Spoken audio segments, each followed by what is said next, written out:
to enlighten people and excite people about the industries because, as I mentioned those numbers earlier,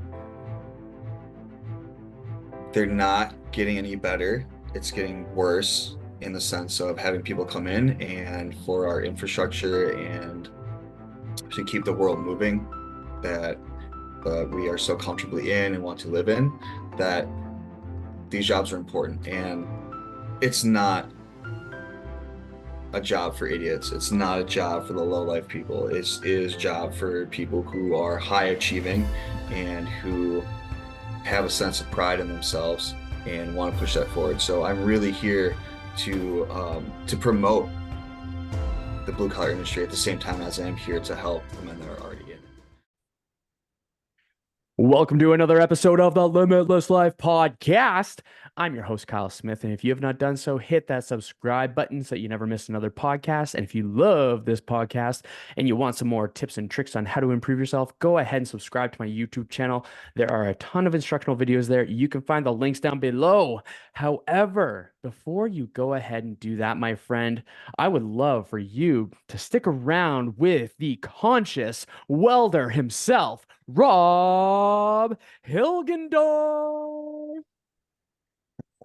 Dude, it's a great intro. I love it. I love it. Thanks for having me.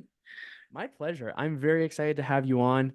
Uh, like many of the guests I had recently on this podcast, they've been from the Enlifted crew, and I met them all in Richmond before becoming a member, I guess, or become before investing in my skill tree and joining the Enlifted Level 1, Level 2 cert.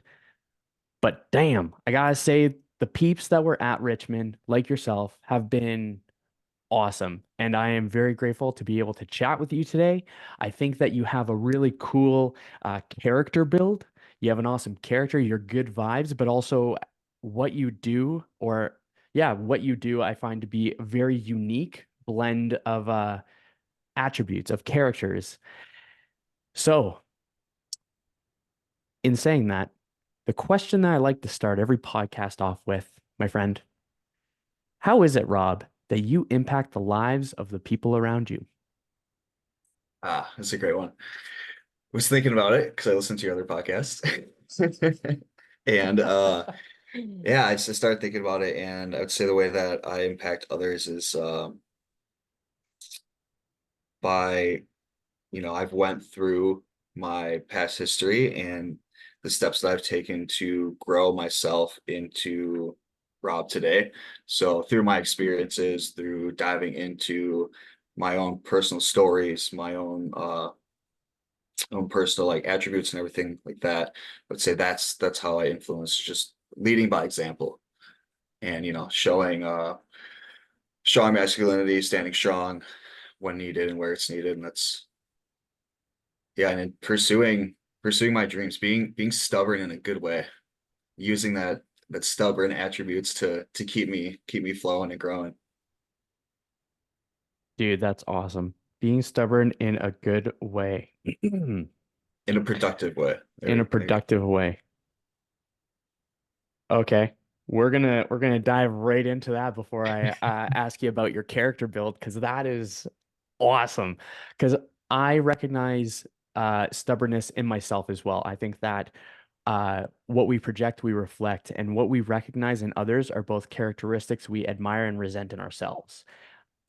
I can say that I also have gone from resenting stubbornness to admiring stubbornness because I've used it in a much more productive way. So would you be able to actually talk about that one? What is using your stubbornness in a productive, positive way to you? go. Yeah, so the biggest one, I was actually just at a 3 night run concert of my favorite band, Humphreys McGee, over New Year's Eve, and I just hit 1 year of no alcohol consumption on December 25th. So, this is my first time back with my favorite band at a show, and I'm so far drawn away from the alcohol life at this point that it wasn't going to play in. But I was talking to my friends, and they were saying something along the lines of consuming alcohol and I was like, yeah, to me, it was a surprise, honestly, that I was the one out of the friend group who quit drinking first. And my friend looks at me and she goes, it is, but it isn't because you're really stubborn. And Mm. that's when it piqued me. I was like, oh, you can use this in a good way. And it made me thinking about like my past of being stubborn in relationships and being like, nope, it's my way, or like we're not gonna work out, like this isn't gonna this isn't gonna be a thing anymore. Or back when I was in high school and I was like, no, like I'm not getting good grades. I'm gonna be the kid that has bad grades. Like who wants to do all that? So then in reflection of that, all of those stories came up. And I'm like, oh, okay, like what like I've used the stubbornness to allow me to stay away from drinking alcohol because I committed to myself. And if I create a commitment to myself, I can commit to others. And this being one of the big ones, living here in Wisconsin, drinking is such a huge part of social life. I mean, it is almost anywhere at this point. And yeah, that's my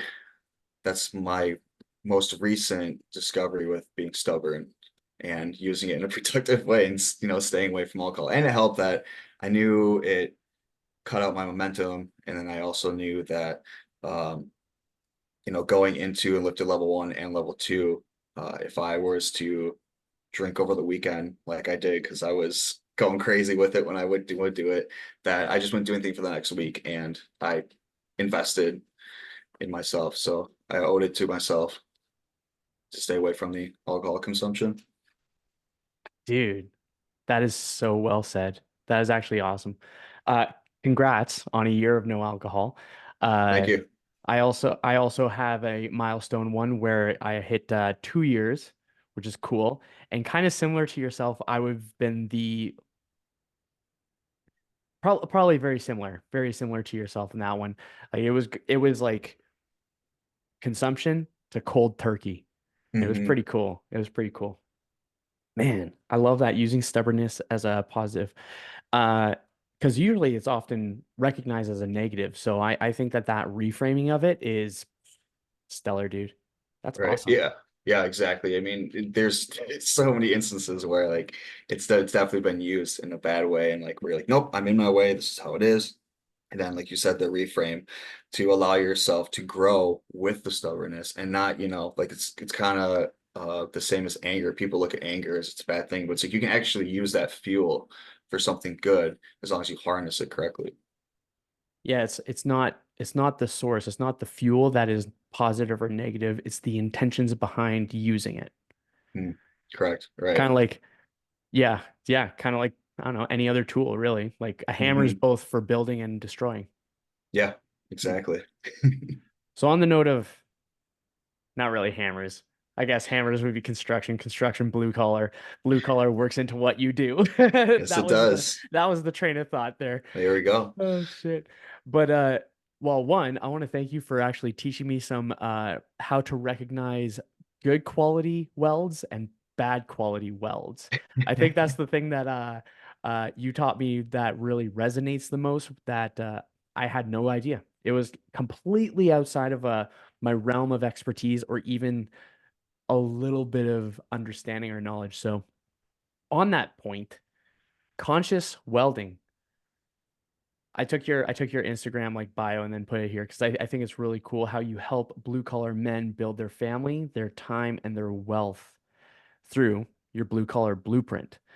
And your character build that I like, because I look at life as if it's a game. Like I'm your supporting cast, you're my supporting cast, and we're each our own main characters in this game. So I'm a character build.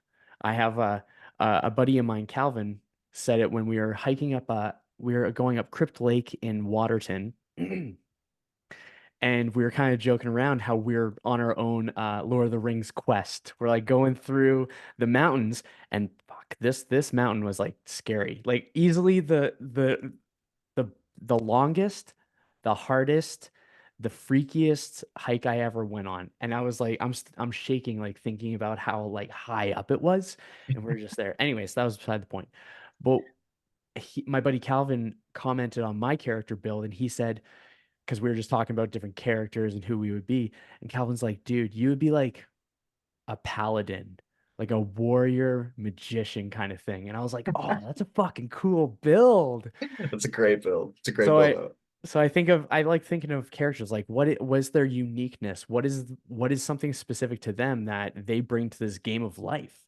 And I think that being a coach and then having that the welding aspect, I think that that's a cool combination because that, at least in my mind, seems like a unique stack of attributes. Like I know a bunch of blue collar guys, I knew a bunch of coaches, but I you're the only one that I know that stacks both and does both symbiotically. It's cool, man.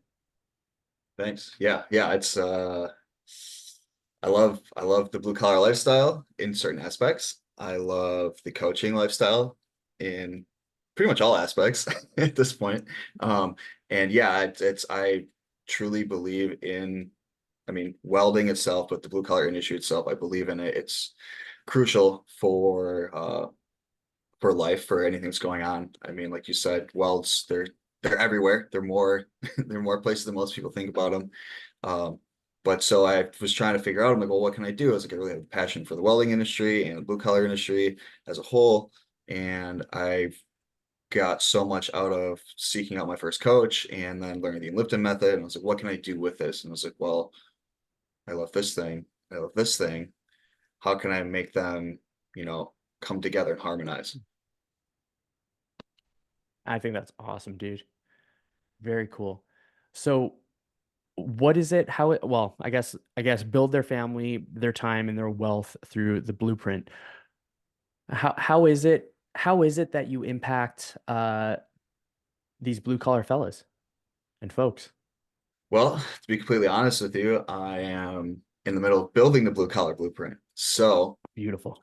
I'm getting the bones of it figured out. The meat's coming together right now. So my ideas with it though is, you know, so touching on the word blueprint, we use blueprints a lot in the industry so we can know how to build everything and say, okay, well, where do you start? You start with it.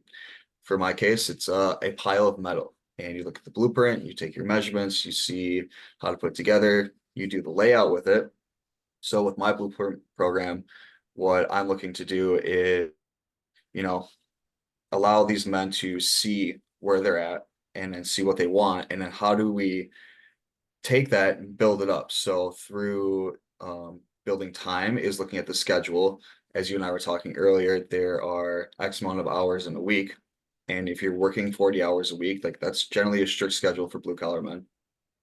If not, then they are working anywhere from 50 to 60 hours, which is a lot too. And then from there, like you're tired, you don't, you know, you keep telling yourself I have anything to do because I'm tired from all the physical labor I'm doing. So really, if you get a schedule down, just a basic schedule from the time you want to wake up to the time that you want to be asleep by, which I've done this for myself. My basic schedule is like, all right, well, I know I'm at work from 2 p.m. to 10 p.m. All right, now where can I do that? I'm fortunate enough I work second shift, so I wake up at 8 o'clock in the morning. First hour is morning routine, and then I'm at the gym by 9:30. Gym is done by 10:30. The travel time is about 20 minutes. So then by the time I get home, I'm able to make breakfast. I'm able to eat breakfast and then I'm able to sit down and do an hour and a half worth of work uh, for my business. And then, you know, having that all planned out has made it easier for me to flow. So that's how you can help creating time, or how I will help them create time, is by getting clear on the schedule and what it is you want and adding those times in, and then replacing things you don't want to do with things you do want to do. Dropping bars, my friend, dropping bars. I love that. I think because I've been a coach for so long, but it is in the health industry.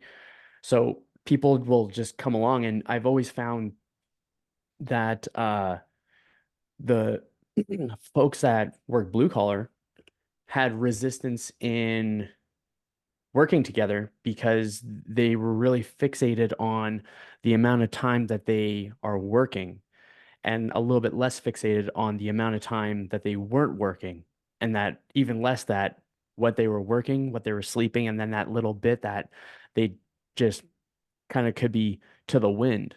So I think like, man, you're bringing some good construction, some some good organization to folks that I know like have crazy ass shift workers. Mm, There was a chunk of time where I was most of my clientele was actually conductors or they're train engineers. And those they were on call, so I was basically on call when I was training them. It was crazy. And so I think being able to understand that and like work with that and then being able to maybe even how you said there was an hour and a half of work that you were doing, that's an hour and a half of family time. That's an hour and a half of some sort of other fulfilling activities. That's an hour and a half of chillaxing and just like, I don't know, chilling and just being in a state where it's, intentional, where it's intentional. right. Right, exactly. So like, that leads into, yes, how do I help build families and that too? Well, I like my foundation is I believe it starts with your time. Okay. And then your family is brought into it. Your family's important to it.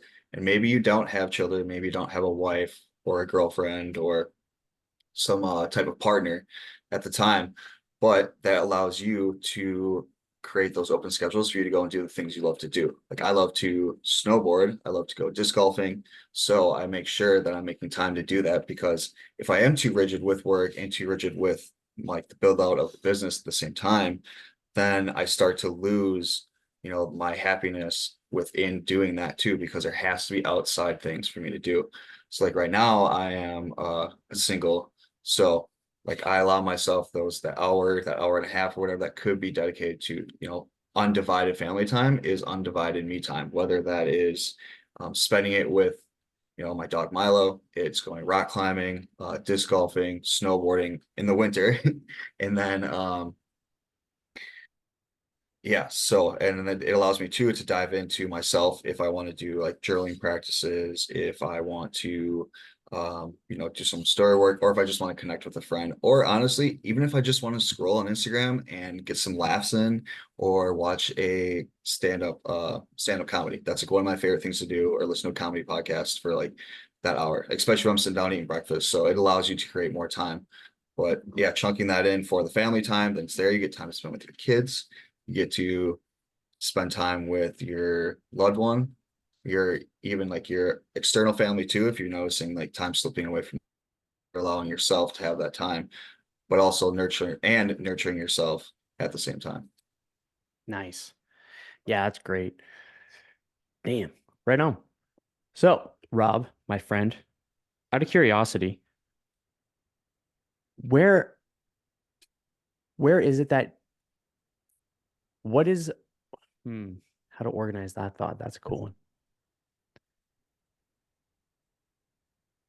So, being in the industry, where do you think what are the common what are the common phrases or the common stories that people are resistant to being aware of when it comes to making time for themselves to be able to show up as they wish?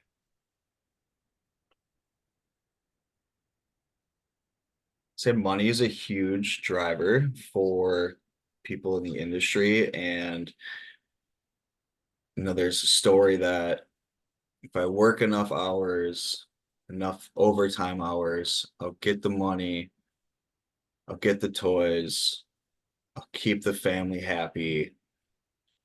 And if I sacrifice my time, that'll make everybody else happy, which an attribute, you know,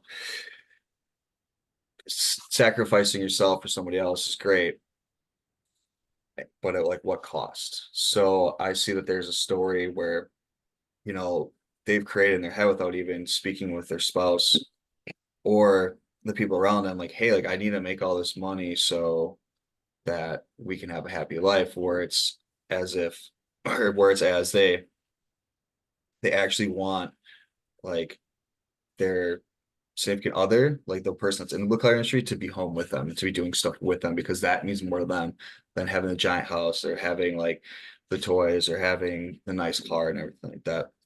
So from what I understand is like there's just the story of um that I need more money to make my family happy, which in a sense, like, yeah, like, money, it's what we use, what we need, have to have a house and keep the family secure.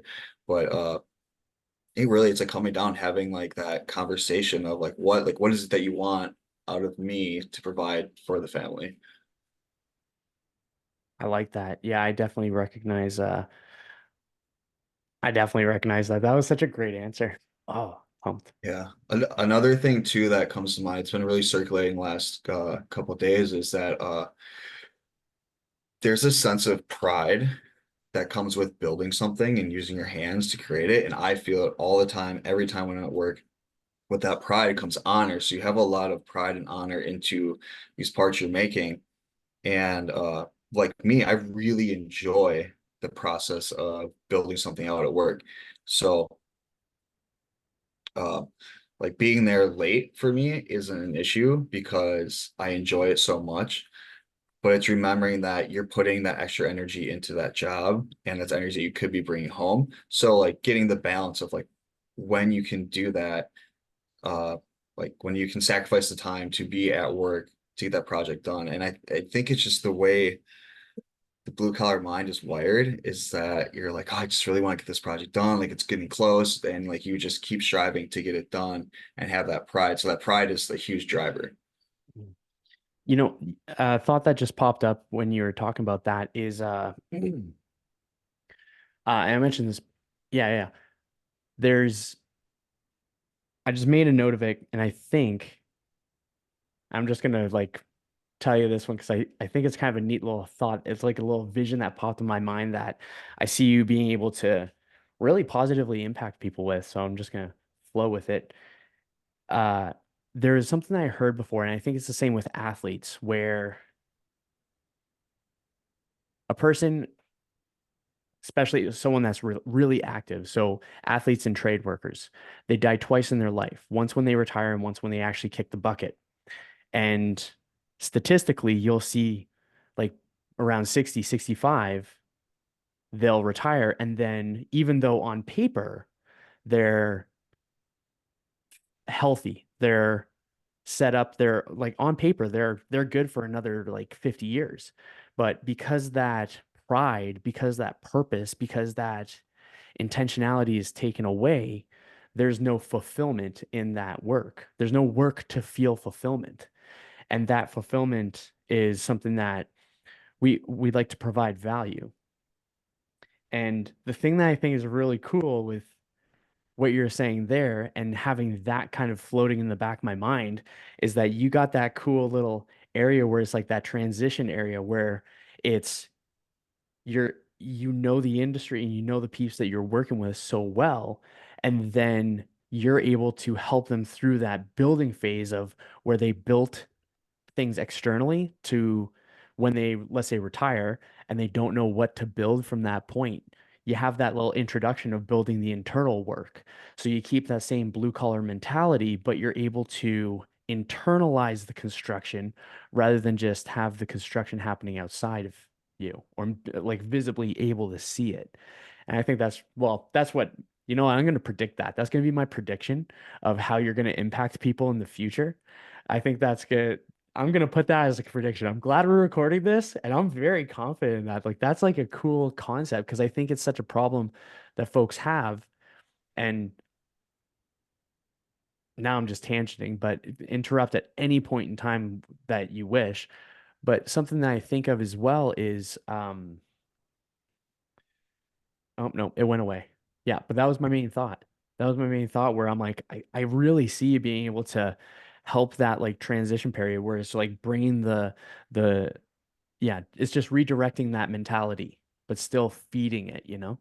Yeah, yeah, that's great because I totally see that, and I actually remember hearing you say that before too. And I was at work while I heard that, and I'm like, oh, okay, that makes a lot of sense because I have heard that statistic is like people retire, and then like it looks like everything's laid out and it's good for them, but they lost that sense of purpose. Now they have no drive, and now they're sitting around, they're not doing anything, and I'm already thinking about that. Okay, so I really love welding. I love building stuff. Yeah, but I don't really want to build filler machines for my entire life. I'm not going to do that out of my garage when I'm in my 60s, and who's to say if I'm going to be working, at a company at 60.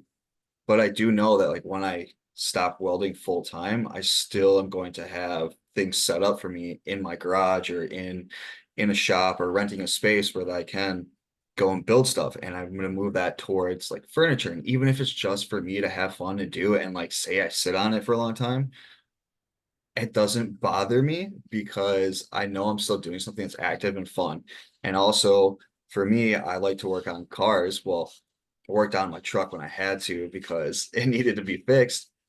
I find enjoyment in that. So eventually having a project car, that also can allow me to keep that mind rolling through too.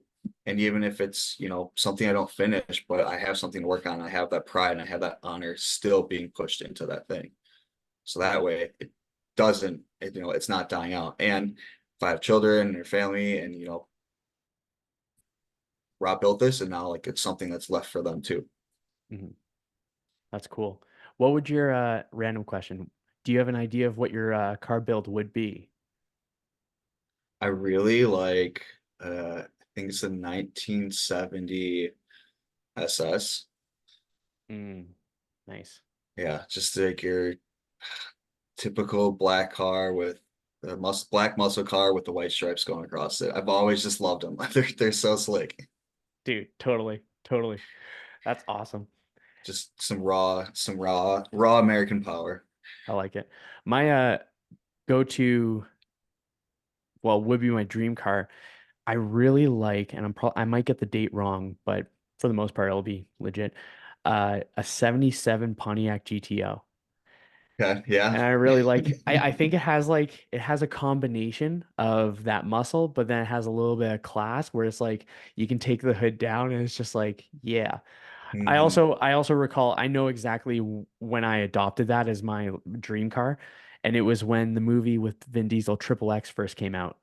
Okay. And it was a GTO that was in there, and he got it like souped up with weapons. I don't think I would have weapons in mine, but it would be Hey, fucking cool to have that car. hey man, you never know.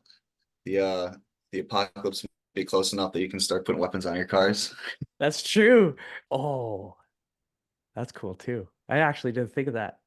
I always thought a motorcycle would be my go-to apocalypse. Like, yeah, apocalypse kind of go-to if it was, well, no, I've seen some pretty sick camper vans. Kendra and I want to do a camper van in the summer, and then we want to get like our own and then do a whole North America kind of tour. So I've seen some pretty heavy duty, like military styles, post-apocalyptic, where I see it, I'm like, ooh, that's a camper van for a zombie apocalypse for sure. Right, right. That's Yeah, awesome. that I mean, none of us do that. That'll be fun. I had a couple of friends that just traveled in the campers or and I had a when I used to guide in 2018 out on Lake Superior for kayaking and one of the fellow instructors, she had a flat nose bus and converted it into a living space. It was sweet. So it's just it's so sick. And I was like, well, I could do that too. There's so many ideas, so many places to go with everything. But for now, Wisconsin's going to be the home base. I like that, dude. Man, I'm just looking through my notes. I was making a couple of papers just to see what we could journey into. Being stubborn, infrastructure. My dude, I might go with another random question on this one. Well, not random, but like a question that popping up. I just have to articulate it right.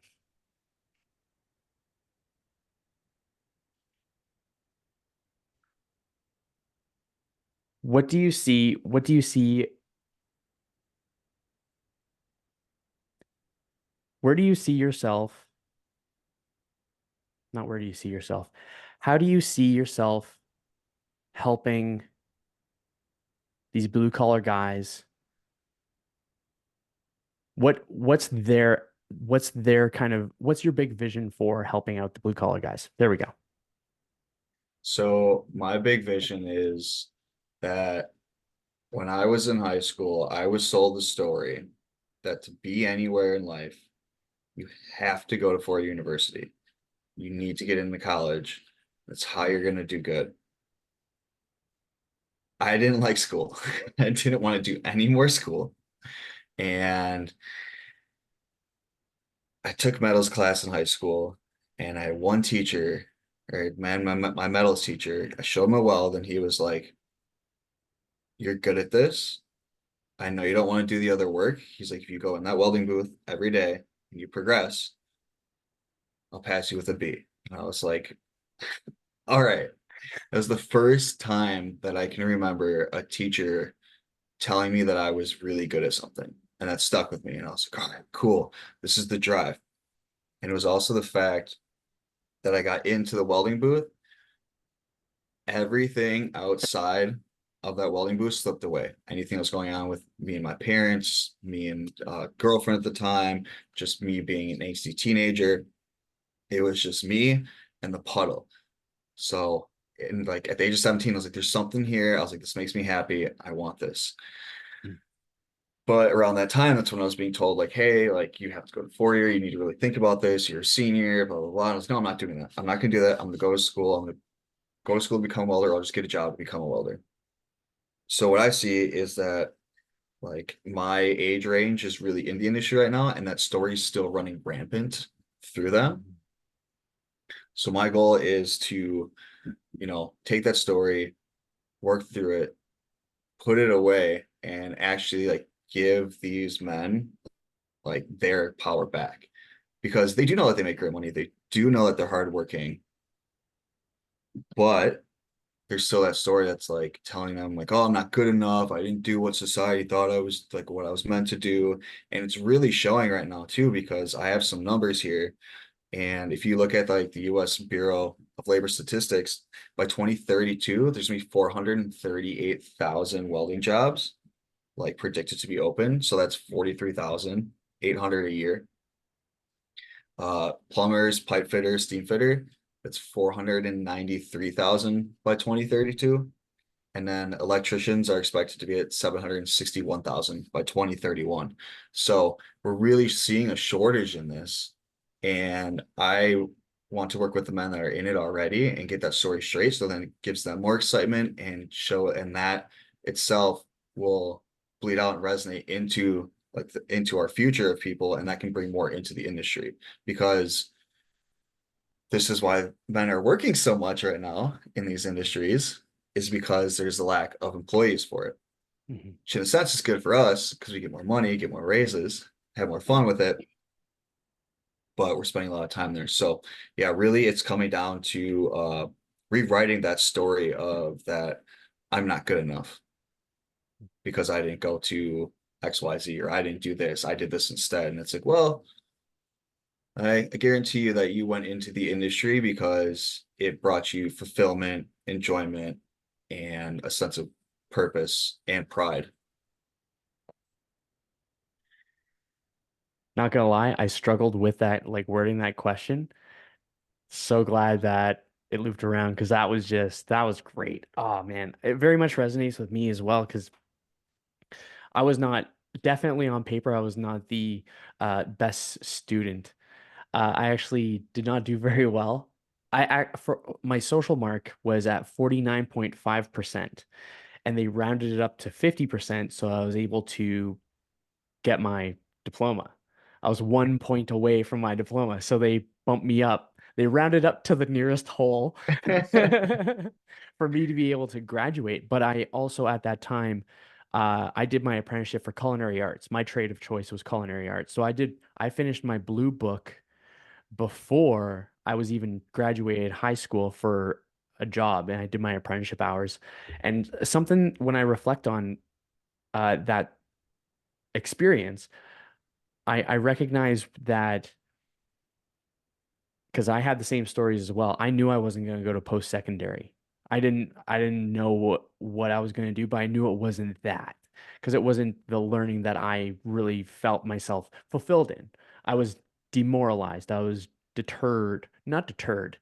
I felt like I just couldn't do it. It wasn't my learning style, but I learned Mhm. work ethic and I was like, okay, I can do this. And that was like a little shift up that I had too. But that was a story that very much rang true in my mind is, well, shit, if I can't go to post-secondary, if I can't go to like university, do I have any worth? Quotey fingers like that. It wasn't as intense as that, but I kind of whittled it down to that area. So Man, your story very much resonates with mine. That's for damn sure. Yeah. Yeah, man. I mean, I have no issues with those who go to university and do it. And like there are people who are meant for that, that are meant to do that. I see it as there shouldn't be that big push to have to do it.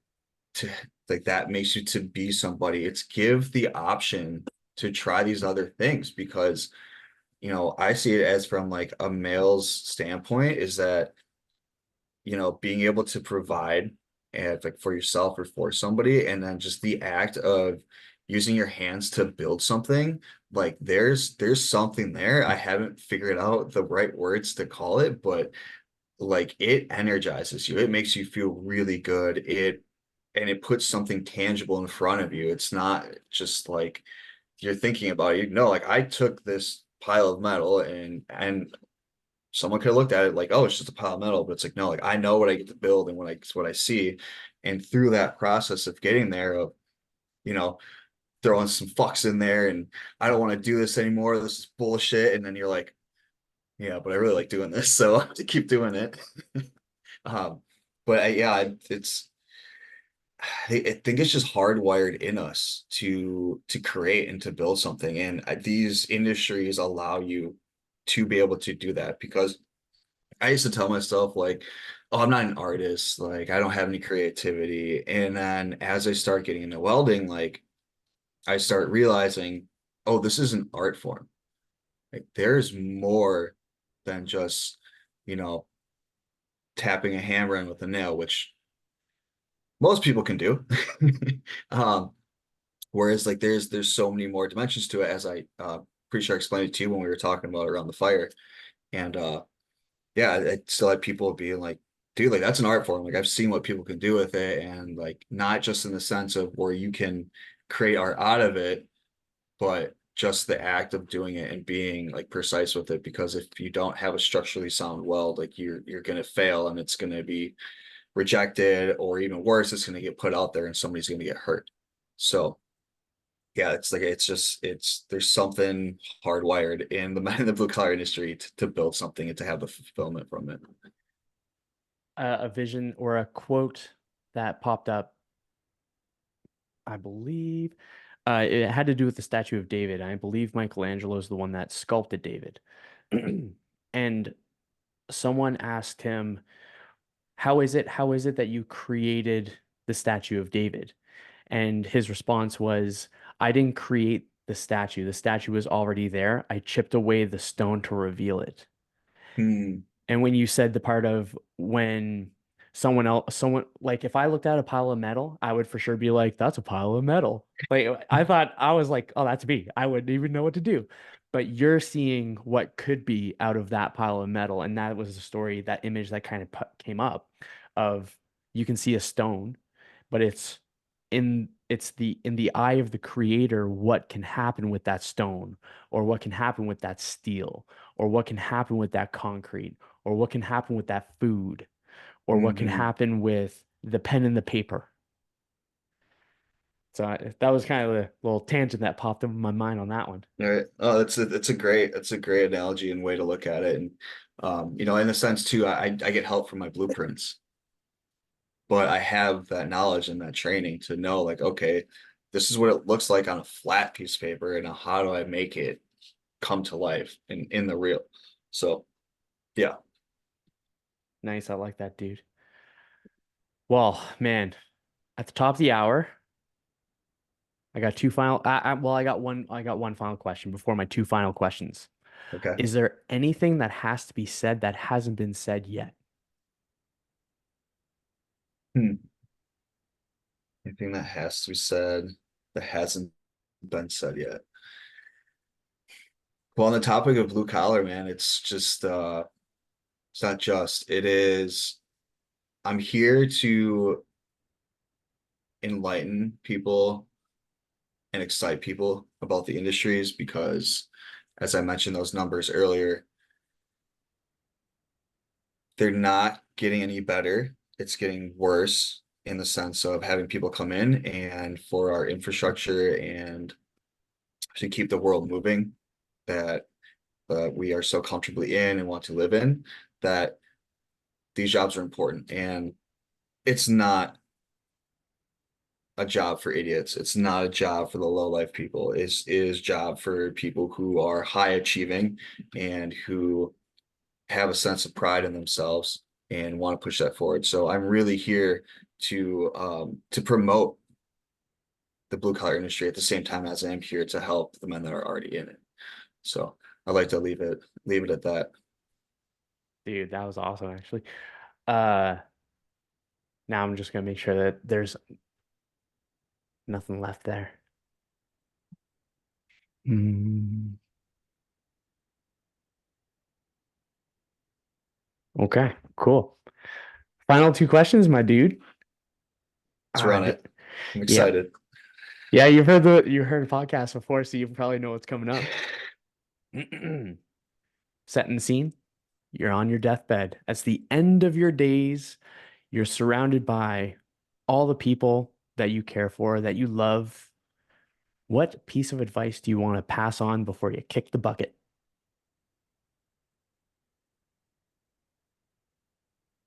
Keep going, keep trying new experiences, and say yes. Nice. I like that, dude. Final question. The very best version of you is sitting right next to you. What piece of advice does he have to give you for this season of your life? For this season of my life, Hmm. it's a hard one because I feel like I'm that person already. Nice. I think that's a good problem to have. Go through your thinking process. Mine right now, what my thinking process is right now. Yeah, I'm curious. I think about my younger self and like that angsty teenager smoking weed, drinking, just looking at me now and being like, I knew it, but it's hard to believe it that we're here. And the fact that I am doing so well with my welding career, I'm stepping into a coaching business, which I never would have thought that I would be the one who wants to help people. So that's just like what I'm thinking about right now. It's just like little me looking at me currently being like, oh fuck yeah, dude, this is what we get to do. This is awesome. Like you got a sweet truck, you love going snowboarding, like you're still best friends with Bill, like, you know, um, it's yeah, I'm really happy with the chances that I've taken and the commitment to myself that I have taken in the last 3 years, the growth has been stacked on top and top and top. And now it's keeping that momentum going and achieving even higher because I've already shown what I can do at a state of low. And now how can I like keep achieving while I'm running at a high frequency? Fuck. So glad I asked what your thinking was. Dude, that hit That's the great. heartstrings. That legit hit the heartstrings. I'm like, fuck, that's good. Yeah, got the eyes welled up a little bit for me there. Yeah, I felt it in my chest when I was thinking about my little me. And I was like, oh, my heart. It's like I was about to such am I about to shed some tears on the cast? Totally. Yeah, man, that's totally cool. Well, shit, that's what I've got for you in today's episode. Where can people find you, Rob? You can find me on Instagram at the Conscious Welder. Um, that is my only place as of right now. I am on Facebook. It's just more personal at this moment. So Instagram is going to be the best place to find me. Sweet. Well, if you loved today's episode, please do me a favor right now. Take a screenshot, share it on your Instagram stories, and tag me with my handle at Dapper Dude Kyle, along with at The Conscious Welder. That is one of the ways that we grow. And until next time, keep up the kindness, and I hope your day treats you as good as you look.